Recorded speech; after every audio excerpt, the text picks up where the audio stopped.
नमस्कार दोस्तों, आज डेट है 1 मार्च 2022। स्वागत है आपका दैनिक जागरण के न्यूज़ डिस्कशन में। पहला जो न्यूज़ है इस डिस्कशन के अंदर वो है कि परमाणु समझौते के लेके यूक्रेन और रसिया के बीच में ये चीज़ें चल रही है कि अब युद्ध जो है ना, इसमें ऐसा लग रहा है कि परमाणु संकेत मिल रहा है और अपनी जो अमेरिका है वो भी अपने परमाणु को अलर्ट पे रखा गया है। तो वही चीज़ें बात चल रही थी, इन दोनों के बीच में वार्ता चल रही थी। वार्ता अभी तक फाइनल स्टेज पे पहुंचा नहीं है। अभी भी यहाँ पे वो जो है आप बता सकते हो कि चाइना का सॉरी रूस का कंफ्लिक्ट चलते जा रहा है। तो यहाँ पे आपको पीएचडी करने की ज़रूरत नहीं है, हमने बहुत सारी चीज़ें देख लिया है, तो इसको स्किप करके चले। नेक्स्ट जो आर्टिकल है, इस आर्टिकल इंपॉर्टेंट है। ये आर्टिकल में ये है कि ऑपरेशन गंगा। अब ये बात आपको जानने की पड़ेगी कि ऑपरेशन गंगा क्या है। तो क्वेश्चन आपसे बन सकता है ऑपरेशन गंगा क्या है।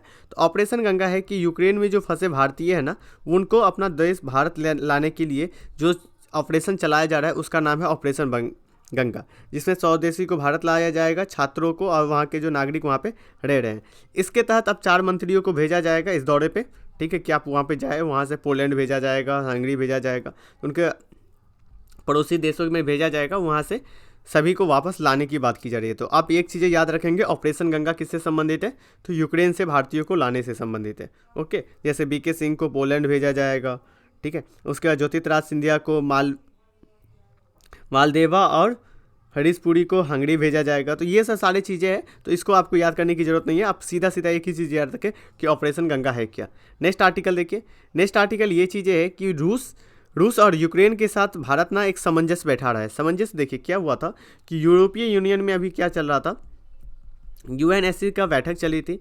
भारत अभी अस्थायी सदस्य है यूएनएससी में, तो इसमें भारत भी वोटिंग में वोट हुआ, ठीक है। तो भारत ने क्या किया, उस वोट में अनुपस्थिति हो गई, ठीक है, उस वोट को से अनुपस्थित हो गया, मतलब वोटिंग में भाग नहीं लिया।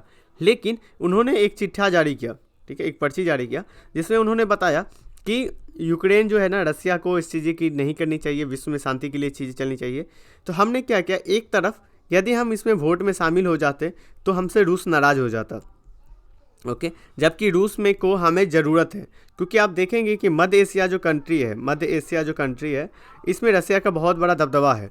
अब मध्य एशिया के लिए हमें रसिया की ज़रूरत होती है। वहीं देखेंगे तो अफगान वाला जो क्षेत्र है ना, प्रशांत वाला जो क्षेत्र है, वहाँ पे यूएसए की चीज़ें चाहिए। तो यूएसए की कंफ्लिक्ट के बारे में बात की जाती है। तो आपको क्या चीज़ें चाहिए कि हमें इसको भी नाराज़ नहीं करना है, रूस को नाराज़ नहीं करना, ना ही यूक्रेन को नाराज़ करना है, ना ही यूएसए को पक्ष को नाराज़ करना है। तो हमने क्या किया कि रूस के साथ जाके कंफ्लिक्ट यहाँ पे सामंजस्य बैठाने की कोशिश की, इसलिए हमने दोनों को बैलेंस बना के चीज़ें किया, ठीक है। चलिए नेक्स्ट आर्टिकल की ओर चलते हैं। नेक्स्ट आर्टिकल इस पेज पे नहीं है, इस पेज के अंदर भी नहीं है, इस पेज के अंदर भी आपको नहीं मिलेगा देखने के लिए, इस पेज के अंदर भी नहीं है। तो ये पॉलिटिक्स वाला जो चीज़ें हैं ना, वही ज़्यादा है। आज कुछ ज़्यादा खास न्यूज़पेपर के अंदर था नहीं, ठीक है। एक देखिए, रूस के अंदर केंद्रीय बैंकों को क्या है, मतलब दोगुना ब्याज दर कर दिया गया है, ठीक है। तो दोगुना ब्याज का दर करने से संबंधित ये है कि उससे केंद्रीय बैंक क्या करेगी कि दोगुना ब्याज दर होगा, उससे कि वहाँ उनको ज़्यादा से ज़्यादा पैसा पे करना पड़ेगा उसके बदले। उसके बाद कल मैंने स्विफ्ट के बारे में बताया था, स्विफ्ट क्या होता है, ठीक है। तो ये सारी चीज़ें चलती आ रही है। कोई इंपॉर्टेंट चीज़ होगा तो फिर मैं आपको बताऊंगा, ऐसे आप इसको स्किप करके चलेंगे, ये सारे चीज़ों को स्किप करके चलेंगे, इतना हमें डिटेल में जाने की ज़रूरत नहीं है। नेक्स्ट आर्टिकल इस पेज में नहीं है, इस पेज के अंदर भी नहीं है। ये दुनिया में जंगल राज आ रहा है, इससे संबंधित है, ये भी आर्टिकल पढ़ने की ज़रूरत नहीं है। ये भी आर्टिकल नहीं पढ़ने की ज़रूरत है। एडिटोरियल में एक एडिटोरियल पढ़ने की लायक है, वो है कि उच्च शिक्षा को सुलभ बनाने के लिए जो सरकार के द्वारा जो प्रयास चल रही है उससे संबंधित है। आपको पता है कि नेशनल डिजिटल यूनिवर्सिटी भारत में स्थापित किया गया है, ठीक है। उसके लिए बात की गई थी बजट में, ठीक है, उसी से संबंधित है। चलिए इसको डिटेल में हम डिस्कस करते हैं, ठीक। डिजिटल यूनिवर्सिटी के बारे में देखते हैं। संदर्भ क्या है, संदर्भ ये है कि हाल ही में बजट 2022-23 जो पेश किया गया था, उसमें भारत के द्वारा, सरकार के द्वारा डिजिटल यूनिवर्सिटी स्थापित करने की घोषणा की गई थी, ठीक है। ये घोषणा जो है, ये जो यूनिवर्सिटी करने की घोषणा की गई डिजिटली रूप से, वो कहीं ना कहीं हमारा जो न्यू एजुकेशन पॉलिसी है, राष्ट्रीय शिक्षा नीति 2020 है, उसको एक सुदृढ़ करेगा और दीर्घकालीन रूप से आगे ले जाने की बात की जाएगी, ओके। अब बात होती है कि डिजिटल करेंसी के लिए संभावना को देखेंगे और अवसर देखेंगे इसके अंदर। अब डिजिटल जो यूनिवर्सिटी है, उनके संबंध में प्रस्तावित क्या चीज़ें हैं, क्या क्या प्रस्ताव किया गया। इसमें सरकार के द्वारा प्रस्ताव किया गया है कि विश्व स्तरीय गुणवत्तापूर्ण शिक्षा को बढ़ावा दिया जाएगा, जिससे कि सभी भारतीय भाषा में होगा। ठीक है, ऑनलाइन लर्निंग को बढ़ावा दिया जाएगा। ठीक है, इससे क्या होगा कि ऑनलाइन लर्निंग को बढ़ावा दिया जाएगा, जिसमें आप देख सकते हो लर्निंग लॉस, जो कोविड के टाइम में जो लर्निंग लॉस हुआ था, उस कारण से सरकार के द्वारा जो प्रधानमंत्री ई विधा योजना, ठीक है, ई विधा योजना चालू की गई थी। 1 क्लास 1 टीवी चैनल को चालू किया गया था। तो ये सारी चीज़ें इसमें चालू किया गया था, राइट। उसके बाद सरकार के द्वारा जो अभी अमृत काल चल रहा है, तो अमृत काल को भी लेके इसमें चीज़ें जताए जा रहे हैं। अब इसके पक्ष में क्या क्या चीज़ें बताई जाती है, किसके पक्ष में, ये यूनिवर्सिटी जो बनती है जा रही है डिजिटल यूनिवर्सिटी, इनके पक्ष में ये चीज़ें ये बताई जा रही है। पहला पॉइंट कि लर्निंग में जो वर्तमान मॉडल है ना, उसकी आवश्यकता को दूर किया जाएगा। अब देखिए सिंपल सा चीज़ मैं बताता हूँ। बहुत सारे स्टूडेंट क्या होता है, 12th के बाद क्या करते हैं, अपने जॉब करना स्टार्ट कर देते हैं।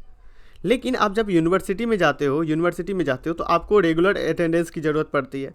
अब ये व्यक्ति को क्या है कि जॉब करना मैंडेटरी है, क्योंकि उनकी स्थिति, आर्थिक स्थिति वैसा नहीं है कि वो सिर्फ और सिर्फ पढ़ाई करे। तो इनके लिए क्या हो गया कि एजुकेशन लेना यहाँ पे ख़त्म हो जाता है। तो मतलब इनकी 12th के बाद इनकी पढ़ाई कंटिन्यू नहीं हो पाती थी। ठीक है, लेकिन ये जो एजुकेशन लेके आया जाएगा वर्तमान लर्निंग वाला, इससे क्या होगा कि इनकी जो लर्निंग क्षमता है वो बढ़ावा मिलेगा। और ये व्यक्ति यदि ज़्यादा पढ़ पाएगा, स्किल ले पाएगा, तो क्या होगा, भारत में कहीं ना कहीं अर्थव्यवस्था पे प्रभाव पड़ेगा ना। एक स्किल वर्कर क्या करेंगे, ये एक जो नया नया टेक्नोलॉजी आता है उसको सीख पाएंगे, जबकि एक स्किल वर्कर नहीं होता है, वो सरकार के अर्थव्यवस्था के लिए सबसे ज़्यादा समस्या की चीज़ हो जाती है। ओके, इससे एक चीज़ ये चीज़ें आ जाएगी कि गुणवत्तापूर्ण आप कहीं भी कभी भी ले सकते हैं। जैसे मान लीजिए कि आप बिहार में हैं, बिहार में आपने एडमिशन करवाया, लेकिन आप यदि दिल्ली के अंदर रह रहे हैं, जॉब कर रहे हैं, तो जॉब के दौरान भी ले सकते हैं। आप लंच के समय में आपको 1 घंटा मिला, आप खोल के पढ़ सकते हैं। तो कहीं भी कभी भी आप चीज़ों को ले सकते हैं। इससे क्या होगा कि आर्थिक लाभ की स्थिरता आएगी। मैंने वही चीज़ें बताया कि इससे क्या होगा कि हमारे अर्थव्यवस्था पे प्रभाव पड़ेगा। आप एक स्किल वर्कर होगे, तो स्किल वर्कर का क्या काम होता है, ज़्यादा से ज़्यादा चीज़ों को करना।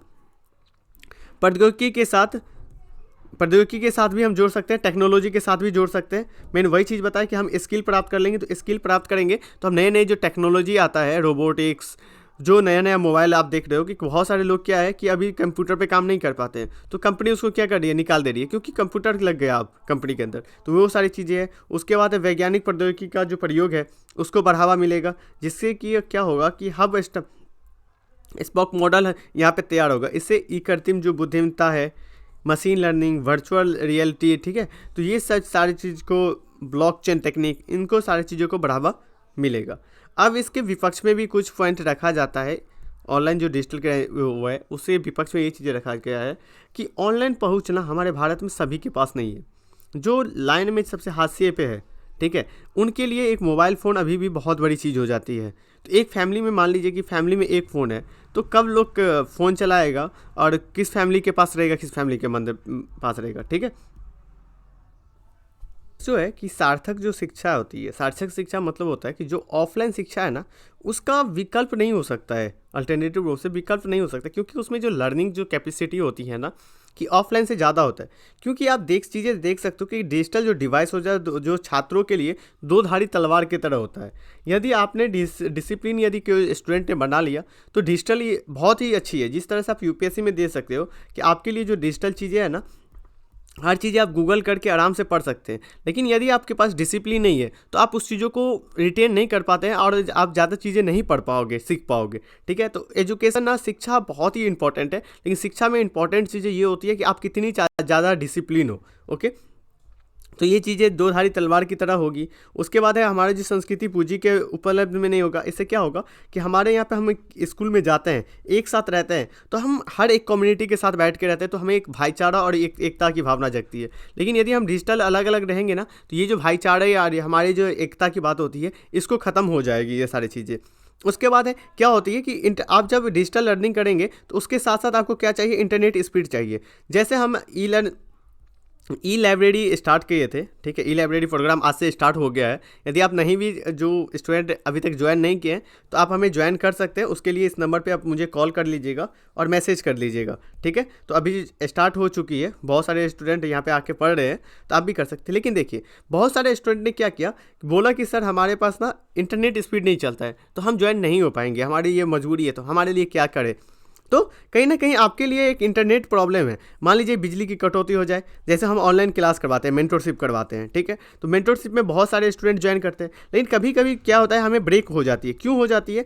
क्योंकि बहुत सारे स्टूडेंट क्या होते हैं कि उनके जैसे कोई गाँव से आते हैं, तो उनके गाँव में आज बिजली नहीं आया, बारिश होने से बिजली नहीं आया, आंधी आने से बिजली नहीं आया, तो ये सारी चीज़ें हो जाता है जिससे कि उसकी कट जाती है। उसके बाद हाई स्पीड का इंटरनेट कनेक्शन होती है, तो हाई स्पीड के जो इंटरनेट कनेक्शन जो है ना वो भी बाधा होती है। उसके बाद एक वित्तीय बाधा हो जाती है ना, लोगों को प्लस आपको रिचार्ज भी करवाना पड़ता है, ठीक है, हर मंथ का। तो जिनके पास उतनी ज़्यादा इनकम नहीं है उनको इतना रिचार्ज करवाना, ये थोड़ी सी बाधाएँ आ जाती है। ओके, अब राइटर के द्वारा कुछ इसमें आगे की राह बताया जाता है कि क्या करना चाहिए। अब इसमें क्या करना चाहिए कि ऑनलाइन जो लर्निंग का है ना, ऑफलाइन लर्निंग, इसका पूरक बनाने के लिए आपको एक अनुकूल वातावरण देना पड़ेगा, ठीक है, प्राथमिकता अनुकूल वातावरण देना पड़ेगा, जिससे क्या होगा कि डिजिटली रूप से जो छात्र है ना, जो छात्र है उनके सक्षम बनाया जाए उनको। और ये जो कनेक्टिविटी आप ब्रॉडबैंड जो फैला रहे हैं, ठीक है, ब्रॉडबैंड गाँवों तक जो ब्रॉडबैंड लाने की बात की जा रही है, उसको ज़्यादा से ज़्यादा बढ़ावा दिया जाना चाहिए। ओके, और डिजिटल जो विश्वविद्यालय का प्रस्ताव है, इस प्रस्ताव को आगे बढ़ाने चाहिए, जिससे कि क्या होगा कि लोग जो है ना अपनी शिक्षा सामग्री को यहाँ से उपलब्ध कर पाएंगे। यदि किसी के पास पैसा भी नहीं है तो क्या होगा कि यहाँ पे हर एक बुक उनको ई लाइब्रेरी में मिल जाएगा, राइट। और शिक्षा के लिए एक डिजिटल हब की तरह होगा, जिस तरह से आप देख सकते हो स्वयं भी एक डिजिटल हब है, ठीक है, स्वयं प्रभा है। उसके बाद आप देख सकते हो कि ई-पीजी पाठशाला, ई ज्ञान कोश, ये सारी चीज़ें हैं। उसके बाद है कि पहली पीढ़ी का आकांक्षी जो सार्थक होता है ना, वो भी यहाँ पे चीज़ें मौजूद है। तो ये चीज़ें डिस्कशन के अंदर था कि क्या क्या पॉइंट हो सकती थी आगे के लिए। चलिए एक क्वेश्चन आपके लिए, ऐसे तो आज से हमारा 6 बजे आपको मिल जाएगा, 6 बजे शाम को आंसर राइटिंग प्रोग्राम, ये प्रोग्राम 6 बजे आपको मिल जाएगा। आज हम पहले बेसिक चीज़ों की बात करेंगे कि आंसर राइटिंग करने के लिए आपको क्या करना चाहिए। तो आज से स्टार्ट हो रहा है आंसर राइटिंग प्रोग्राम, तो ये यहाँ पे आप ज्वाइन करके अपने आंसर राइटिंग को बूस्ट कर सकते हैं और एक डिसिप्लिन के साथ सीख सकते हैं एक्चुअली आंसर राइटिंग में क्या करना होता है, क्या क्या हमें डालना होती है। उसका देखिए, डिजिटल विश्वविद्यालय की स्थापना से एक क्वेश्चन है, इस क्वेश्चन को आप अटैम्प्ट करके लिख के हमें आप भेज सकते हैं हमारे व्हाट्सअप नंबर पे।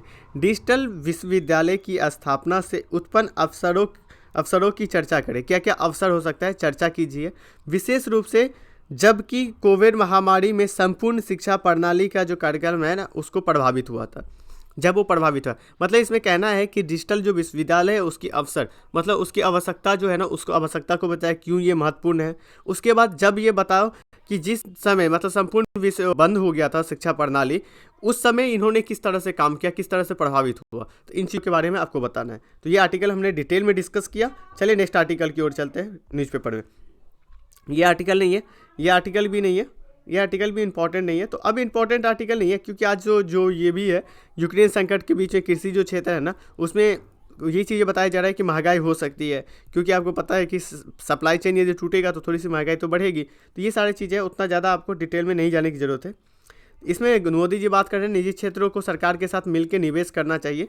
तो एक निवेशक को अट्रैक्ट करने के लिए, जिससे कि हमारे जो इंफ्रास्ट्रक्चर है उस इंफ्रास्ट्रक्चर को ज़्यादा से ज़्यादा बढ़ावा मिल सके। ओके, तो इस डिस्कशन में ये इतना ही इंपॉर्टेंट आर्टिकल था। तो आज के डिस्कशन में एक इंपॉर्टेंट आर्टिकल यहाँ पे है कि शिक्षाओं के अस्तित्व के लिए ज़रूरी है जैव विविधता। जैव विविधता यदि सही रहता है तो हर एक पक्षी जो होता है ना विलुप्त होने का खतरा कम हो जाता है। लेकिन जैसे ही जैव विविधता यदि खराब होता है, जैव विविधता मतलब कि जो पर्यावरण है ना, पर्यावरण में जिसका जो रोल है ना, वो रोल अपने समय पर अदा करे। यदि कोई रोल अदा नहीं कर पाता है, कोई एक भी चेन में टूट गया ना, तो वो पूरी पारिस्थितिकी तंत्र बिखर जाती है। तो इसी चीज़ से संबंधित था। ओके, तो ये आर्टिकल, तो आज के डिस्कशन में इतना ही आर्टिकल था, इंपॉर्टेंट आर्टिकल। ओके, तो ये डिस्कशन को आप यहीं पे हम रोकते हैं। उससे पहले कि यदि आप ई पाठशाला में ज्वाइन हो सकते हैं, ई लाइब्रेरी में, तो ई लाइब्रेरी के थ्रू आप ज्वाइन हो सकते हैं।